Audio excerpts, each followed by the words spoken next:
शिवाय।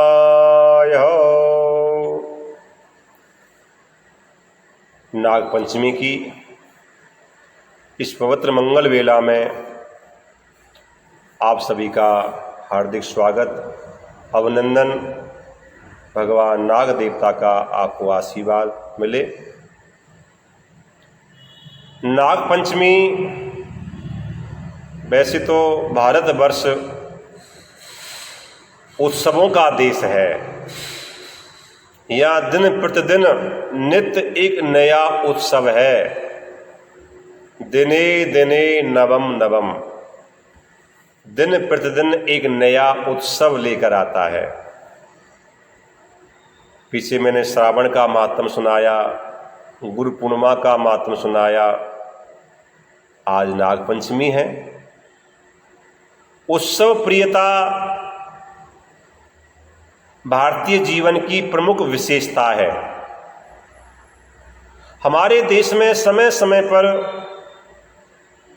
अनेक पर्वों एवं त्योहारों का भव्य आयोजन इसका प्रत्यक्ष प्रमाण है।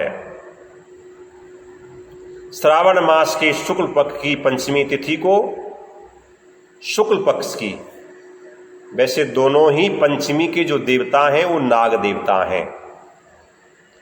जो भी हमारी तिथि हैं वो 16 तिथियों के एक एक देवता हैं। तो पंचमी के जो देवता हैं वो नाग हैं। 2 पंचमी मास में आती हैं, एक कृष्ण पक्ष की पंचमी, एक शुक्ल पक्ष की पंचमी। तो दोनों को ही देवता नाग देवता हैं, दोनों को ही नाग पंचमी मानते हैं। पर विशेषकर जो श्रावण मास की नाग पंचमी है वो शुक्ल पक्ष की पंचमी है। शुक्ल पक्ष की श्रावण मास की पंचमी ये नाग देवताओं के लिए समर्पित है। इस त्योहार पर विधि पूर्वक नागों का पूजन अर्चन करना चाहिए। नागराज की, नागों की आकृति बना करके उनकी पूजा करनी चाहिए। वेद एवं पुराणों में नागों का उद्गम, नागों की उत्पत्ति महर्षि कश्यप और उनकी पत्नी कद्रू से माना जाता है। कई बार किसी को नाग काट लेता तो कहते हैं भैया कद्रू जी का महर्षि कश्यप का नाम ले लो, उनके माता पिता को प्रणाम कर लीजिए। महर्षि कश्यप और कद्रू जी के द्वारा नागों की उत्पत्ति हुई। नागों का मूल स्थान पाताल लोक प्रसिद्ध है। पुराणों में, शास्त्रों में नागों की राजधानी के रूप में भोगवती नाम से विख्यात है। पुराणों में यक्ष, किन्नर, गंधर्वों के साथ साथ नागों का वर्णन किया जाता है। भगवान विष्णु की सैया की जो शोभा हैं, जो भगवान विष्णु को शयन के समय जो आराम देते हैं, कौन है? भगवान विष्णु की सैया की शोभा नागराज शेष बढ़ाते हैं। भगवान शेष सैया पर शयन करते हैं भगवान विष्णु। भगवान शिव के जो श्रृंगार होते हैं, भगवान शिव के श्रृंगारों में नागों का विशेष महत्व है, विशेष भूमिका है। और तो और सूर्य के रथ में 12 नागों का वर्णन है।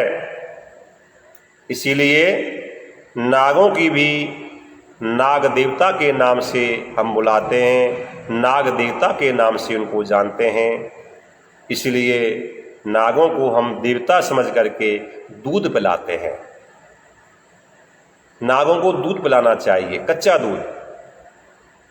समम सर्वेषु भूतेषु तिष्ठन्तु परमेश्वरः।